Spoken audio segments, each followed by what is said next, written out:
countries that you studied, where did you study, where did you grow up? Because we want to encourage that kids from the villages can make it to be good DrB. We want to encourage that kids from Deep Blue can be DrB.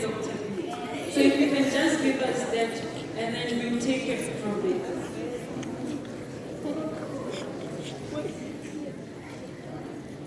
Whatever you really imagine, ardently desire, sincerely believe, and enthusiastically act upon, must inevitably come to pass.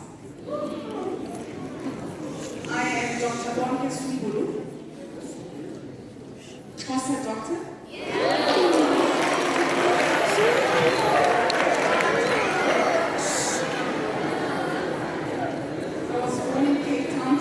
A very small town in the Eastern Cape called the Beaufort. I went to an agricultural school that was called the Landbouw School Winterberg.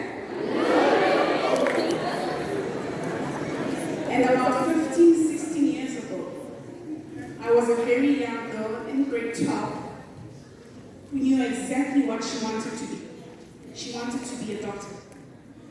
But what she didn't know is that the path to where she wanted to get to would be her biggest roller coaster ride. When I was in matric, I planned my path to medicine, becoming a doctor. I had applied in good time, so around May, June, my application forms were in, tick. I had all the relevant subjects, tick. I was a deputy head girl at my school, tick. I did sports, extracurricular activities, tick. And so there I was. I applied to medical schools. I applied to UCT, WITS, University of Pretoria, University of the Free State, and the UKZN. I was ready. I was eager. The replies came back.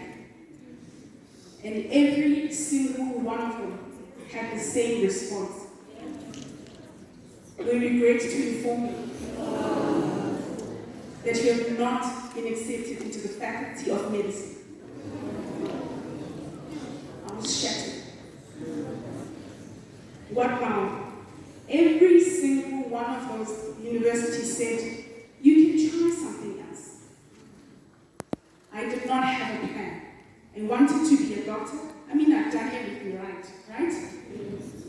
So why am I not getting in?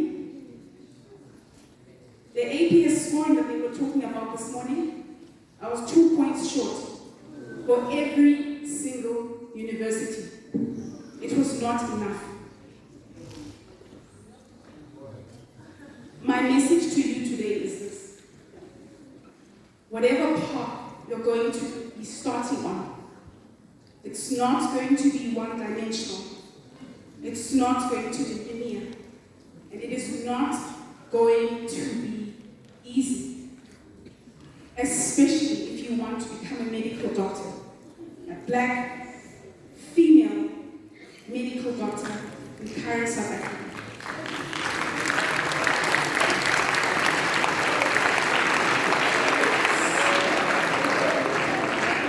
So how did I get here?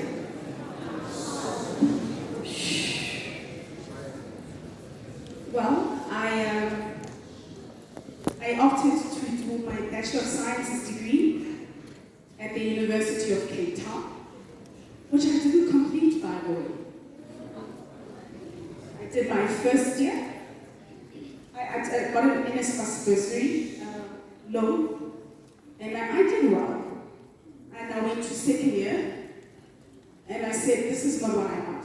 I don't want to do a BSc, I quit. I left it. And I went to do business science. I wanted to be with the cool kids doing ecos, maths. I wanted to be there in the commerce buildings. My parents tried to persuade me. Well, you always wanted to be a doctor. Come on, stick it out. Nope, not me. I was a rebellious young girl, and I So my parents said, you're coming back home to the Eastern Cape because we clearly don't want to listen. And that's varsity for you. You will lose your mind because there's all the freedom in the world. There's boys, there's booze.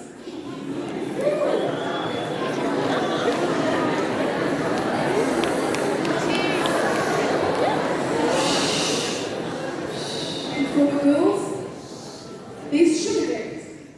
And they are everywhere. Anyway, long story short, I made my way back to the Eastern Cape, tail between my legs.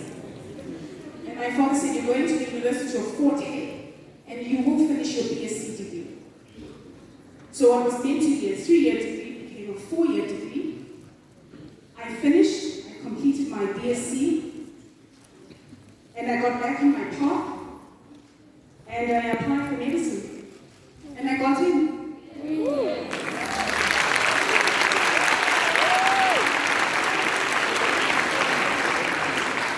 And just as I was starting to find my feet in medical school, I'll tell you all about that story another day.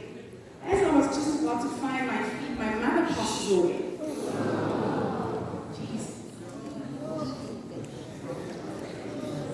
Med school is harsh. It's got no time for your problems. It's got no time to hear about your financial problems, your academic problems.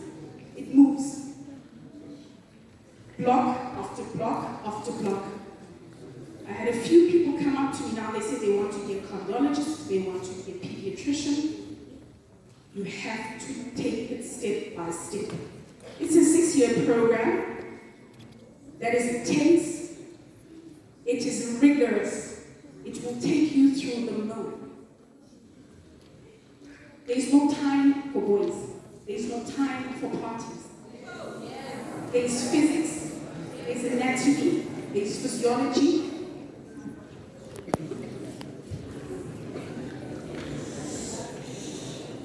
And then you get into your clinical years, where you're into the hospitals.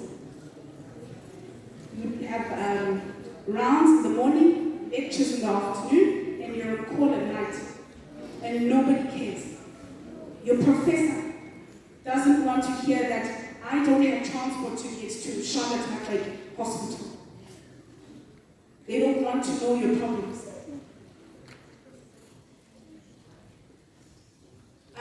Fifth year, final year. Fifth year, I failed 2 of my blocks. Urology, orthopedics. And the rewrites for those exams were the same day, one after the other. And all I had was 2 days to prepare.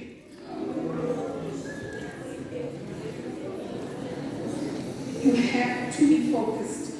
You have to shut out the noise. You have to shut out the naysayers. The friends that want you to go with them to the parties. The family members that don't believe in you. You have to shut them out. You have to do whatever it is that you need to remain focused. To stay in your path.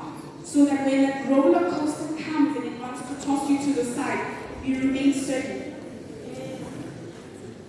Needless to say, I completed my MSc.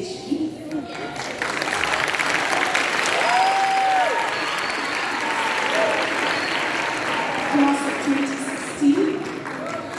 And I managed to get a few distinctions too.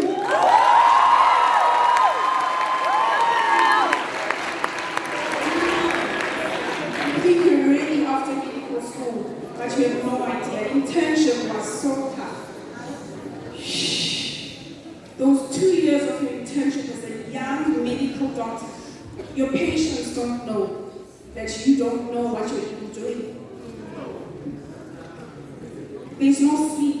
There's no time to eat. But you have to remain focused. You have to remain in your path.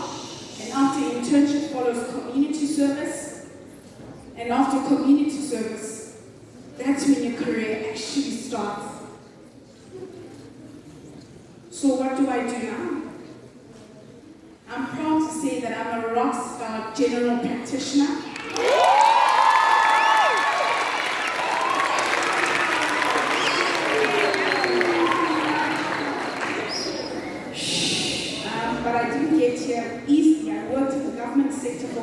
while, and that's another story for another day. I'll end like this.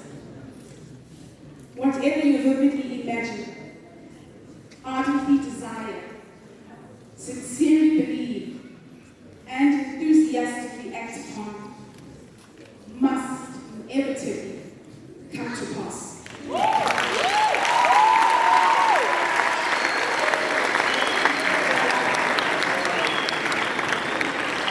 Thank you so much, Dr. B. When I came in, I think Abuti Penyo Loja, the one that was addressing you, your motivational speaker for the day, and I heard him vividly. I was sometimes, how you want to go, Nixon, sometimes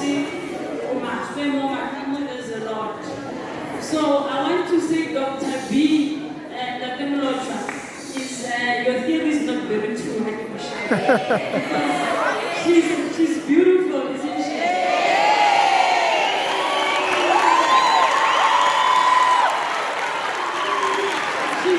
She's very